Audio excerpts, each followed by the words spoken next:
చాలా బాధ అనిపిస్తుందండి. ఎందుకంటే వారం రోజులు పెట్టి ఇంట్లో ఉంచి బయట గడుపు తొక్కట్లా. ఎందుకంటే కొంచెం కళ్ళల్లో కళ్ళ కలకాలు అని అంటారు కదా, అదేంటారు అయ్యా అనేది, కళ్ళ కలకలు.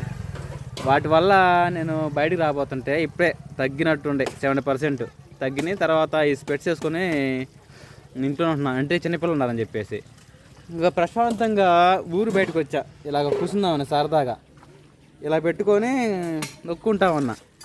ఇటు నుంచి దారి నుంచి పోయేవాళ్ళు లేదో, నాకు బాగానే సంగతి వాళ్ళకేం తెలియదు. ఏంద్రా హెచ్చులకి వేసుకొని తిరుగుతున్నాళ్ళే కూర్చున్నాళ్ళే అని చెప్పేసి వాళ్ళు నా మీద ఎగతాలు చేయాలని చెప్పేసి, అరే ఏమైందిరా ఎప్పుడు రా చుక్కడాలు తీపించుకున్నావా అయ్యో అని అనిపోతున్నారు. ఏమన్నారండి, పల్లెటూరులో అలాగ ఉంటుంది అన్నమాట. అదే సిటీలో వేసుకుని వెళ్ళి తిరిగితే స్టైలిష్గా వేసుకున్నారు పెట్టుకుని తిరుగుతున్నారు అనుకుంటారు. అదే పల్లెటూరులో అనుకోండి, ఎప్పుడు చుక్కడాలు తీపించుకున్నావు, ఎప్పుడు ఆపరేషన్ చేయించుకున్నావు అంటారు. పల్లెటూరుకి పట్టణానికి అంత తేడా. జాగ్రత్తగా ఉండండి పల్లెటూరులోకి వచ్చినప్పుడు.